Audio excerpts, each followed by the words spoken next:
بسم الله الرحمن الرحيم. الصلاة والسلام على أشرف الأنبياء والمرسلين. نشكر الإعلام المحلي على تواجده معنا هذا النهار، ونتمنى له التوفيق في إيصال المعلومة الحقيقية للمواطن بنظرة اللي تعود، ما هي نظرة اللي تعود متشائمة. نحاولوا على أننا نجاوبوا على تساؤلاتكم وعلى استفساراتكم، ونحاولوا كذلك من خلالكم على أننا نشرحوا للمواطنين العمل اللي يندار والإشكاليات اللي خالقة والحلول اللي تنطرح والتصور اللي كاين عند المنتخبين بصفة عامة داخل إقليم السمارة. نبداو بالموقع ديال صحراء طودوس.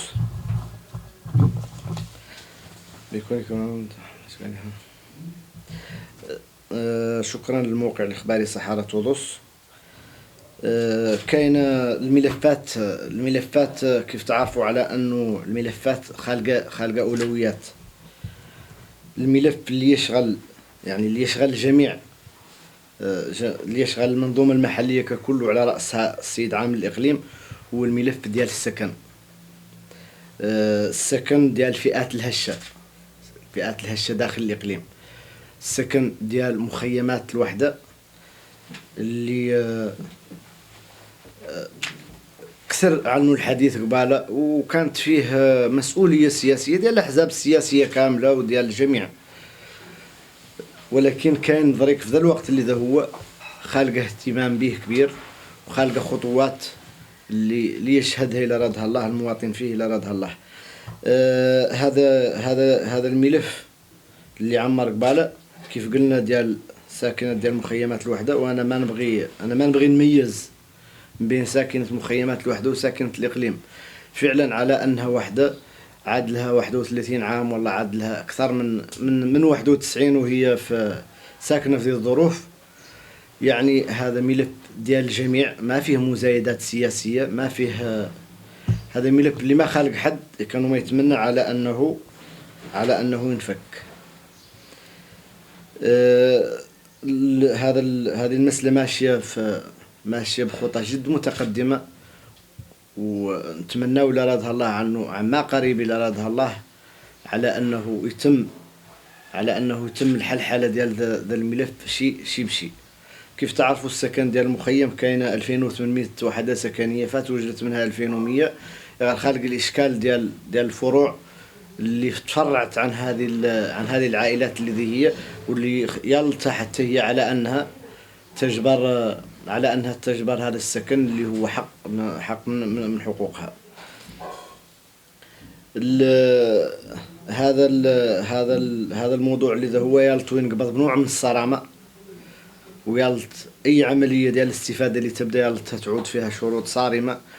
يعني إنسان مستفاد ولا عنده ملك في اسمه ولا كذا، في وجهة نظري أنا على أنه يلت تسبق الناس هي الأولى اللي في مخيمات الوحدة، الناس اللي فاصلة ولا عندها سكن داخل الإقليم ولا عندها أي مدخول، وساكنة فمتياي ومستقرة فمتياي، لأن هي اللي جات وقعدت ولبات هذا النداء الوطني واستقرت، وكتبت عليها الظروف على أنها يبقى الوضع ذا هو. غير نتمنى ولا رادها الله عما قريب على أنه لا رادها الله خالقة بوادر اللي هي إيجابية، على أنه لا رادها الله الملف قريب من الحل اللي رادها الله.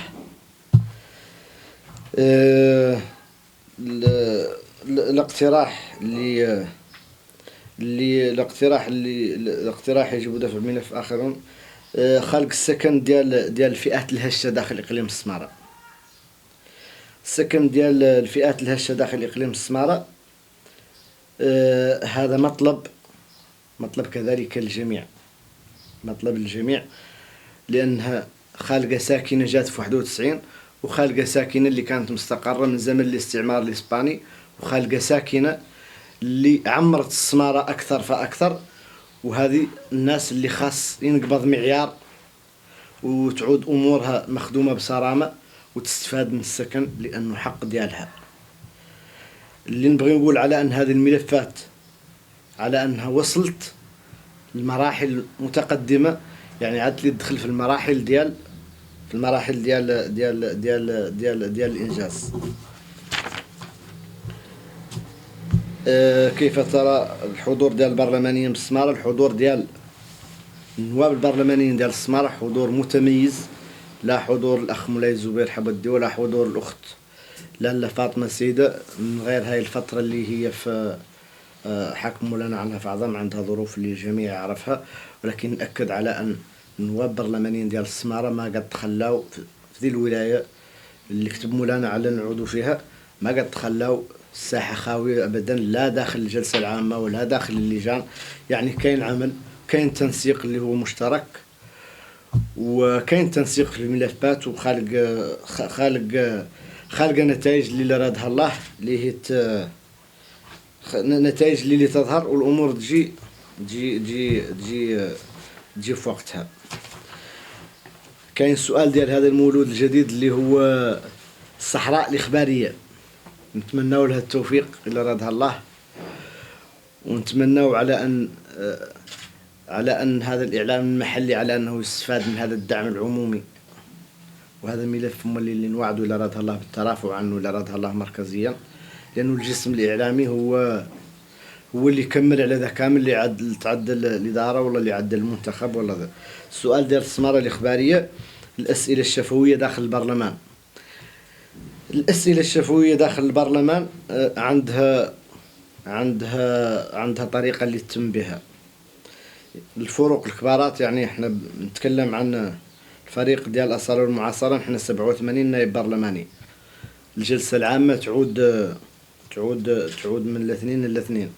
السؤال البرلماني تقدم به غير ما يقد يجي فيك، لأنه كله يدور يتكلم عن مشاكل ديال الإقليم ديالو ولا كذا، من غير على أنه النائب منين يدخل راه يعود نائب الأمة، على أنه يمثل كل شيء، غير خالقه مساطر اللي تتم فيه، وما يقد ما يلحق مولاه على شهرين، يقد ما يلحقوا على شهر ونص.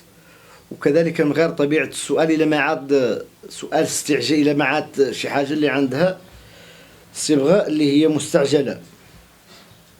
بالنسبة للأسئلة الكتابية عندها أجل ديال 20 يوم، خاص الحكومة تجاوب، خاص الحكومة تجاوب عنها. هذا الأجل اللي هو عينا نسبقوه بشوي، عينا نفوتوه بشوي، غير اللي نقولوا على أنه خالق التجاوب. هذا بالنسبة للموقع ديال الصحراء الإخبارية اللي نتمنوا له التوفيق. هذا جريدة صدى الصحراء. بعد مرور هذه المدة على انتخابكم كنائب عن مدينة الصحراء، بعد ترافقكم عن عدو قضايا الملفات، فهل ترون بأنكم راضون عن أدائكم؟ الأداء ما هو المنتخب هو اللي قد يرضى على الأداء ديالو، بعكس ما يعود المواطن هو اللي قد يقيم أداء المنتخب.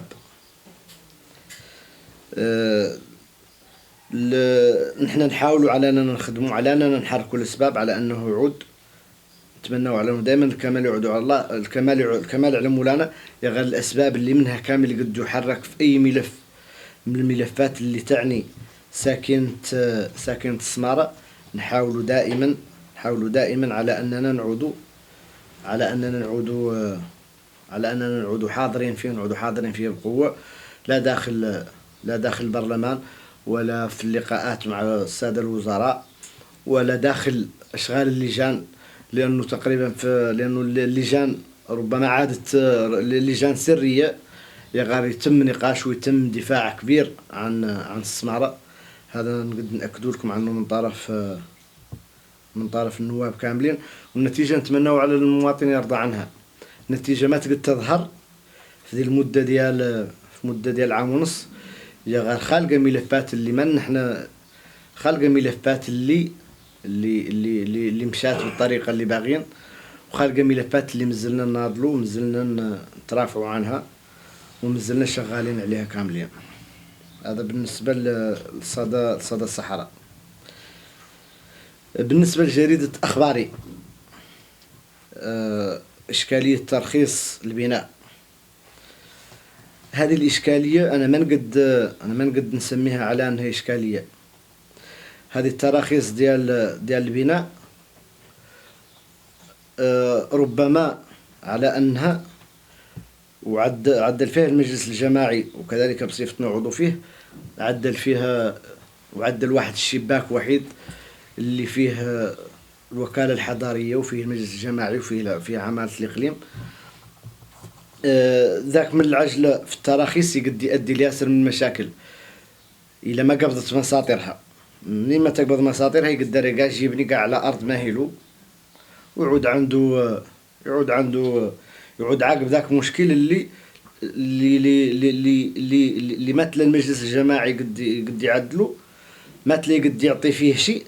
في نفس الوقت اللي كنشوفوا على أن التكلفة ديال الترخيص ما بين 5000 و 6000 درهم، اللي نشوفوا على أنه خالق البعض اللي كيحاول يشوش على العمل ديال المجلس الجماعي بدي القضية اللي هي الإنسان يعدل رخصه ب5000 درهم في الجماعة، ويمشي 5000 وما بين 5000 ولا 6 على حسب المساحة، يخلص اللونب 7000 درهم ولا يتكلم، نربطه بالماء وبالكهرباء، ويخلص كذلك للضوء ولا يتكلم.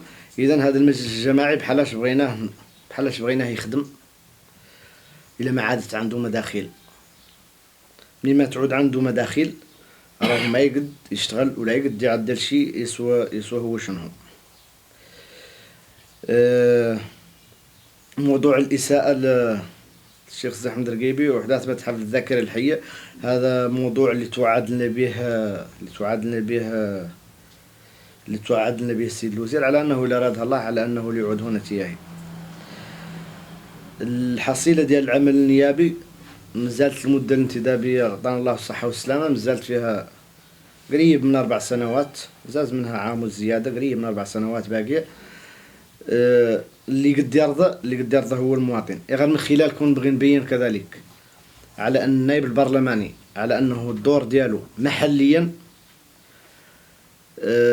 من غير على أنه يجي يصور راح يمهلو والله يخرص الملفات، ينسق مع عامل الإقليم، ينسق مع رؤساء الجماعات، ينسق مع العامل مع السيد العامل، يعني بحكم العلاقة ديالو مع الإدارات مع المصالح الحكومية والمندوبيات اللي هون. نحاولوا على أننا ندو مشاكل الإقليم كاملة وندو معانا ملفات اللي نشتغلوا عليها، وده يتطلب وقت أكثر خارج الإقليم. النائب البرلماني ما عنده النائب البرلماني ما هو في التسيير، ولكن كخالقة مسؤولية اللي ما يقدر يتهرب منها، وهي المساءلة ولا مراقبة العمل الحكومي. يعني أي قطاع هنا تياهي عنده وزارة وصية عليه، وذيك الوزارة هي اللي من خلالها يقد النائب البرلماني يستفسر على الأداء ديالها داخل الإقليم ولا كذا ولا كذا، ولا يقد يتبع ياسر من الأمور إلين تم حلتها مركزيا. بالنسبة للمشاريع اللي نترافعوا عنها، المشاريع اللي نترافعوا عنها واللي كيف ما شرت قبيلتي هذا السؤال ديال الوطن ميديا، المشاريع اللي نترافعوا عنها على رأسها السكن والتشغيل والصحة والتعليم. هذه المشاريع اللي نترافعوا عنها. زين عندنا على أن السمارة، على أن تعاونها الدولة في عود فيها استثمار خاص مهيكل، لأنه هو اللي قد يمتص ذي البطالة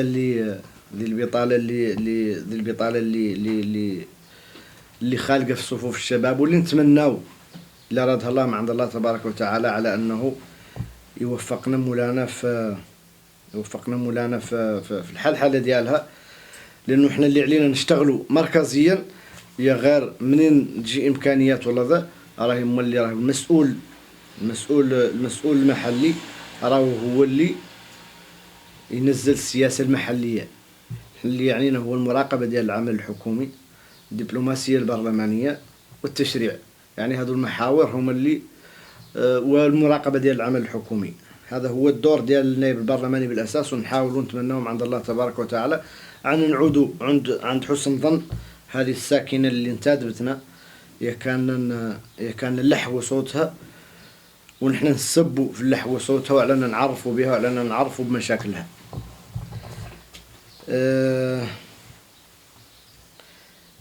عندنا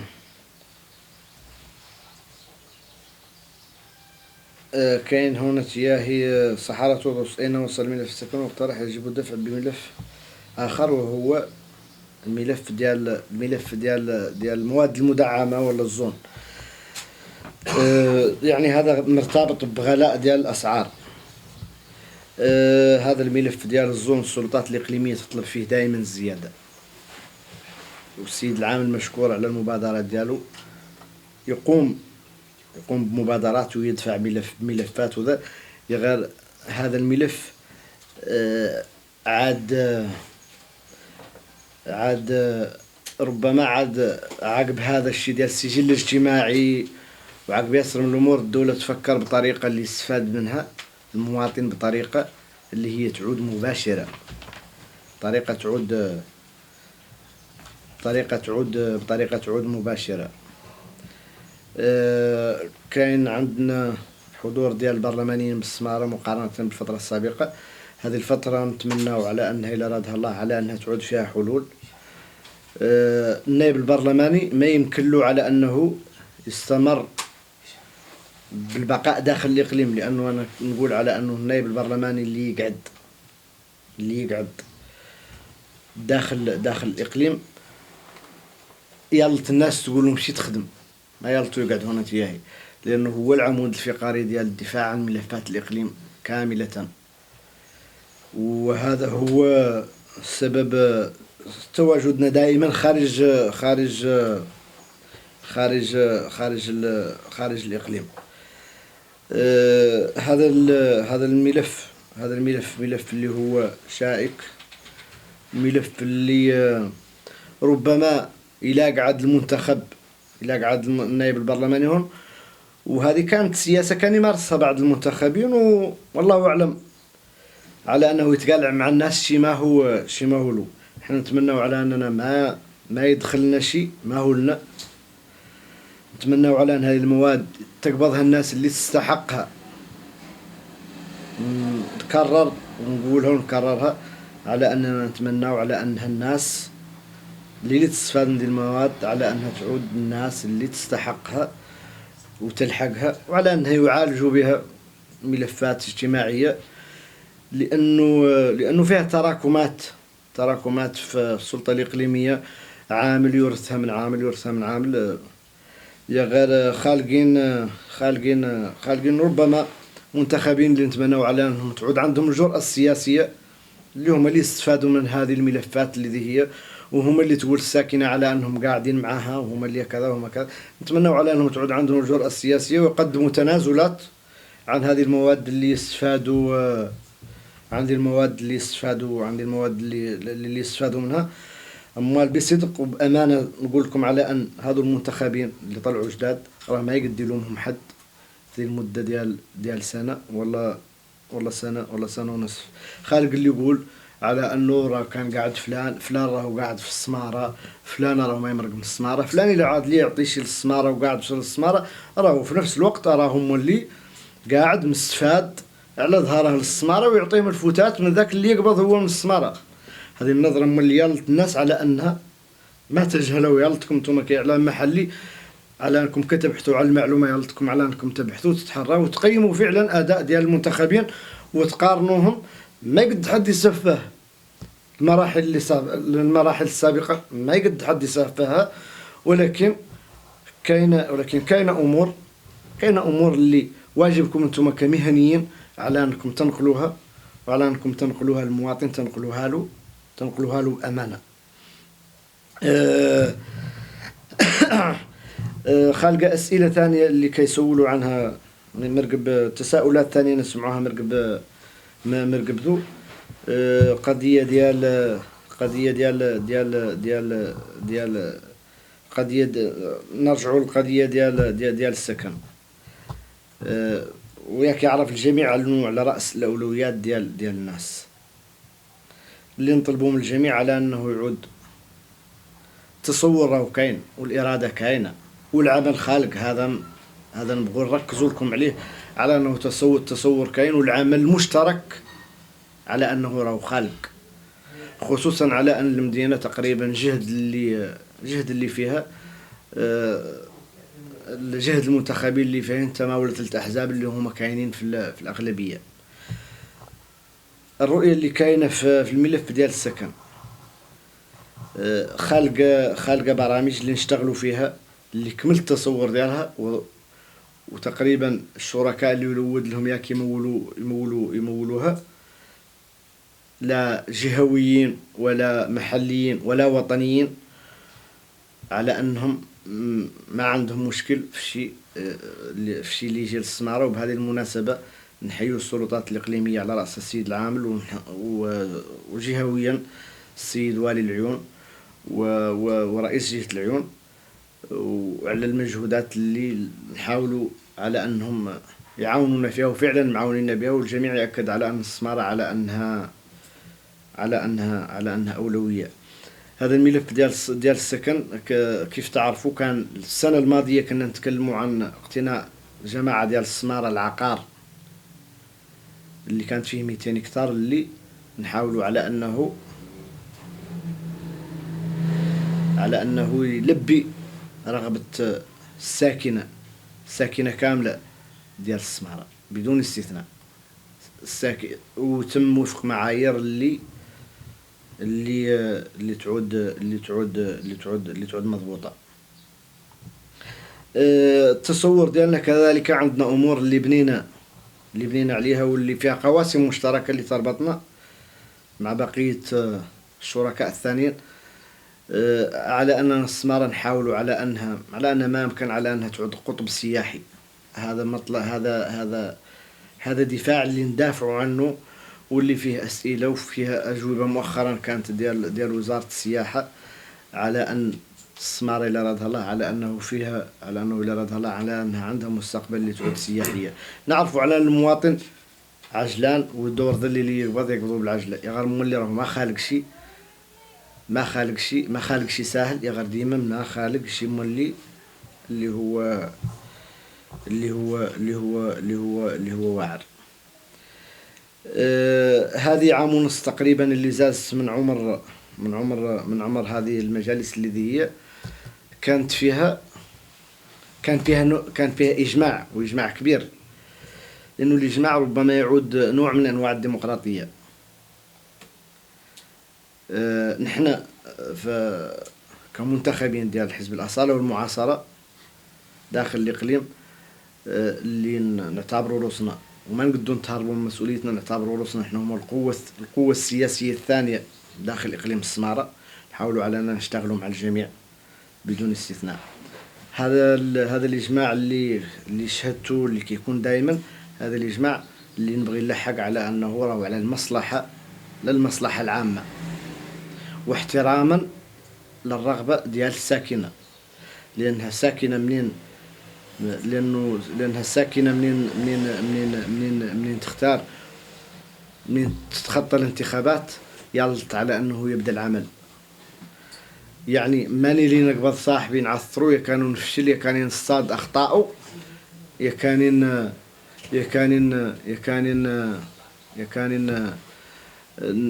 نورطوا في شيء، بدل ما نقبض بيدو، بدل ما يقبض بيدي، وبدل ما نتعاونوا ويعود همنا وتعود مصلحتنا هي مصلحة ديال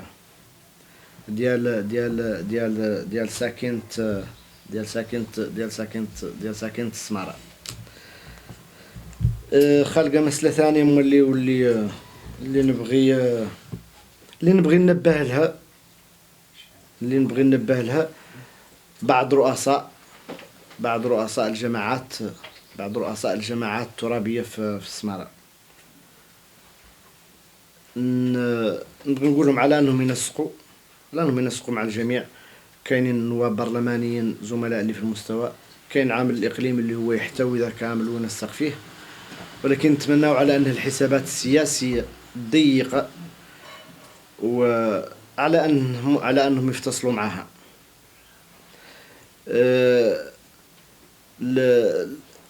الحسابات السياسية الضيقة نتيجتها ما يقدر يجي يتحكم فيها. يعني ما نقد نعاقب فلان راه ما مشى معايا في الانتخابات نقطع عليه خلاصه ولا نعدل له هذا ما هو أسلوب اللي قد مواطن يقبلوا. واش قال المنتخب اللي دارت فيه الساكنة ثقتها على أنه يقبل راسه. وهذا دائما مولي باش ما نتهربوا من المسؤولية. راه الجماعة بحكم وصاية وزارة الداخلية عليها، وبحكم العمل ديال مراقبة الحكومة داخل البرلمان، على أن ما فتنا تطرقنا للمشاكل ذي، هي ما فتنا تطرقنا لها، لأن دائما نحاولوا على أننا نعودوا نخيطوا لا بخيط أبيض ولا نبغوا شيء يلحق حد يسوى هو منهم. يا غير في الوقت المناسب إلا ما هو لبى ياسر من الأمور نحاولوا على أننا نقدموا لوزير الداخلية بسؤال كتابي اللي يعني هذه الناس اللي دخلت في الحسابات السياسية، خالقة جماعات دخلت في حسابات سياسية قليلة ودول المستوى. وأنا ما نعمم، يا غير خالق اللي دخل في حسابات سياسية ضيقة كان يالطوا على أنه يدخلها، واللي هو إلى الأمس القريب كانت الناس تحترمه وكانت تقدره وكانت كذا. ما خلق حد اللي عاطي شي الرسالة اللي بغي يلحق لها الاستثمار على أن ما خلق حد عاطي شي من جيبه نهائيا. ما هو خالق هذيك إمكانيات اللي مسخرتها الدولة ومسخرتها المواطن، ما هي مسخرتها المواطن ومسخرته لتنميته، ما هي مسخرتها الجبار وقيس. إذا نقولوا للناس على أنها تتاحت وتقول كلمتها واحدة، لأنه دائما المرجع ديالنا هو القرآن الكريم. دائما الله لا يغير ما بقوم حتى يغيروا ما بأنفسهم. هذا المثل ينطبق على الجميع، ينطبق على المواطن وينطبق على المسؤول. نبغوا كذلك نقولوا على أنه راهو بلادنا راهي بلاد ديال المؤسسات، وراهو أي حد نظلم راهو يلطو على أنه يقبض المساطر القانونية اللي ما يضيع له فيها حقه. كاين هنا سؤال عن سيد أحمد رقيبي، عن الأحداث اللي وقعت ديال سيد أحمد رقيبي. احنا بالنسبة لنا اعلان سيد أحمد رقيبي على أنه أكبر من ذا كامل. يا غير حد اللي باغي يخدم، حد اللي باغي سيد أحمد رقيبي ولا باغي ذا يخدم على التنمية، لأنه أكبر شيء هو التنمية. يحاول على أنه ينفع الناس اللي كاينة كاملة داخل الإقليم.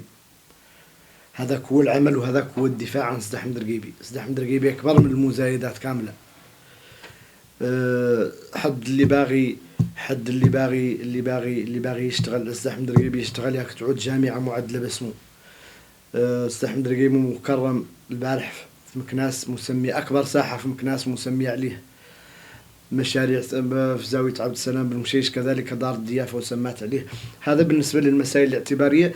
غير الموضوع اللي ما يلطو على أنه يكبر مولي هو موضوع اللي نثار، اللي اشتغلت فيه ناس اللي منين توقف يلطو على أنه يتوقف ولا يلطو فيه مزايدات. يا غير اللي باغي يخدم لديه يخدم على التنمية، لأن التنمية هي اللي مفتاح كل شيء. وبالمناسبة مولي نبغي نشكر الدور اللي يقوموا به شيوخ القبائل، ونطلب كذلك من السلطات على أنها تمد لهم يد العون، لأنه المنتخب راه ما يمثل قبيلة عن وحدة. وهذه مسألة الناس كذلك تعرفها، على أنه المنتخب يمثل الجميع، ما يمثل قبيلة عن قبيلة، على أنه يمثل الجميع.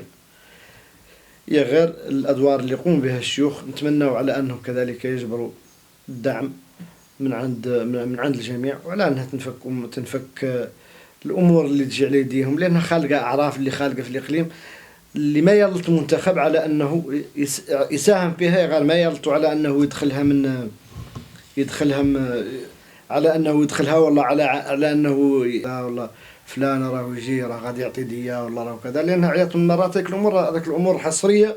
يعني خاص الفرق، خاص الناس تفرق بين مؤسسه الشيخ اللي يلطو يقوم بها وبالاعراف اللي خلات له بالعادات والتقاليد، ومؤسسه المنتخب. انا بالنسبه لي المنتخب اللي يدخل في الشؤون ديال القبيله راه نسميه على انه فاشل. احنا كاملين ننتموا القبائل، ولكن كاملين صوتت علينا ساكنه، ويالت هذا الدور يالتو يبقى حصري للشيخ اللي هو اللي كيمثل اللي هو اللي كيمثل اللي هو اللي يمثل اللي هو اللي يمثل قبيلته. يالت الناس على انها تنخرط معاه وتقوي هذه المؤسسه اللي هي. وفي الاخير نبغي نشكركم كجسم اعلامي، نبغي نشكركم ونبغي كذلك نوصيكم على انه راكم عندكم امانه ثقيله، لانكم راكم جزء من ذا كامل، جزء من اي شيء قد يعود داخل الاقليم. نتمنوا على ان الاعلام في السماره على انه يلحق للمواطن المعلومه الصحيحه ويبحث عنها ويتحراها. الاعلام دوره كبير، غير ما يلتنا على اننا نسوقوا للمواطن، نسوقوا له لا نظره اللي مشؤومه، ولا يلتنا نقولوا دائما مولي عن العام زين. وراه اي شخصيه عامه يالتو مولي كذلك يتقبل النقد الى عاد اللي معدل شيء. ذا نوصوا عليه اعلامنا المحلي اللي نفتخروا به واللي نتمناو له لا رادها الله على انه يتوسع، وعلى انه يعود كذلك يشغل الناس، وعلى انه يصل من الامور. ونذكروه على انه اراه الطريقه اللي ماشي بها، على انه ماشي بطريقه جيده. يعني ذاك الاعلام اللي طبل ذاك الطبال بالناقص منه وتفو به وتفو عليه، يا غير خالق الحمد لله جهد المنابر الاعلاميه عندنا، منابر اللي هي مهنيه، اللي توصل الحقيقه للمواطن. وراهي مسؤوليه الاعلام، راه مسؤوليه كبيره نعلها ونكررها، لانه اي مواطن يفتح تليفونه والله يفتح ذا يخرص ما يلتني تعود بيني حسابات ضيقه مع رجاج ونقوم ننتقد الا من اجل النقد. كيف شرط قبيلتي على انه المنتخب يلتو يتقبل النقد، يا غير مولي ما يلتو ينطرحوا عليها سواغه، ولا يلتو ينطرح عليه شي ما هو حق. وهذا دوركم انتم كمهنيين، لانه راه في التالي راه المواطن راه اللي كيتلقى داك الشيء اللي يجيه من الاعلام، وخالقه ثقه كبيره اللي ثيقها المواطن في الاعلام. اذا خاصنا نكملوا على بعضياتنا، المنتخب يكمل على الاعلامي، والاعلامي ينتقد المنتخب في الطريقه اللي هي صائبه، وبالطريقه اللي هي صريحه، ويعود تكامل، وتعود التقائيا بين الجميع. بالنسبه للقضيه ديال غلاء الاسعار، هذا مشكل على الصعيد الوطني. الاجراءات اللي قام بها البرلمان بصفه عامه في اطار المراقبه ديالو للعمل الحكومي نبه لهذه القضيه. التدابير اللي اندارت والاجوبه ديال الحكومه على هذا المشكل ديال غلاء اللحوم كيف قلت انت، وغلاء المواد الثانيه. غلاء ديال اللحوم كانت الدوله تاخذ اجراءات استباقيه اللي فتحت التراخيص ودارت اعفاءات ضريبيه للناس اللي تستورد المواشي من دول اخرى. وهذا ربما في الايام القليله القادمه والله على انه الاثمنه اللي تبدا في انخفاض. بالنسبه لهنا في السماره، نوصوا اللجنه الاقليميه اللي فيها المجلس الجماعي وفيها السلطه الاقليميه على انها تركز على مساله واحده، على انها ما تعود المضاربه، لانه ذا كامل مولي يرجع منين يعودوا مضاربين يبغوا يغلوا الثمن ولا ذا يعود مولد الاشكال، يعود الاشكال ذا هو. بالنسبه للاستثمار في القطاع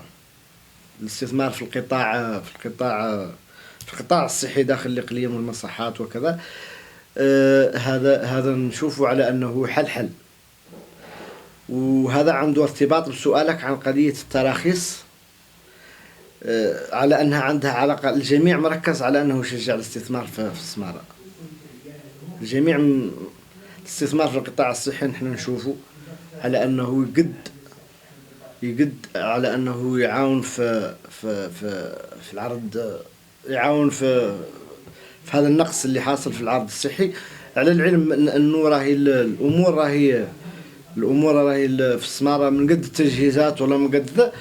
راهو المستشفى راهو التجهيزات راهي ما تنقصوا، لأنه أمور اللي وقفنا عليها فيه بقدر ما ينقصوا العنصر البشري.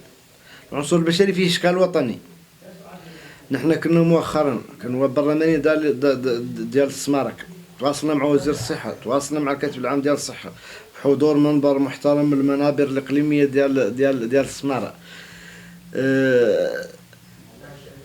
كان مشكل كبير ديال البناج، وما نحل ذاك المشكل بصفة كاملة يا غير بعد الله خلق شيء، يا غير بعد الله عاد وعد الحل اللي هو مؤقت ريتما تعد الحلول أخرى. بالنسبة للمصحات الخاصة، أي مصحة والله أي رجاج اللي يستثمر استثمار كبير. يا غير هذا مطلب الجميع على أنه يعود من خارط فيه. نتمنى قبل على أنها تعود فروع ديال المصحات هنا تياي، ولن نشوفوا ولما لا قاع أهل السمارة بروسهم يعدلوا كذلك مصحات وده. يا غير دائما طموح خالق، الإمكانيات محدودة، لأن أم السمارة ما تنسى على أنها راهي ساكنتها راهي فئات هشة. احنا كاملين ولاد السمارة ونعرفوا السمارة. يا غير تبنوا على أن وزارة الصحة على أنها تخرص السمارة تخرص السمارة بواحد النوع من الاستثناء إلى يعني بحكم بعدها، بحكم الجغرافيا اللي هي فيها، بحكم بعدها أقرب لها شيء العيون ولا طنطان بينها معها 250 كيلومتر. هذه ملفات اللي بين الملفات اللي شغالين عليها، ونتمنوا التوفيق إن شاء الله. نتمنوا التوفيق للجميع، ونشكركم مرة ثانية ومرحبا بكم وسهلا. لا تنسوا الالتحاق بنا على مواقع التواصل الاجتماعي عبر العناوين التالية.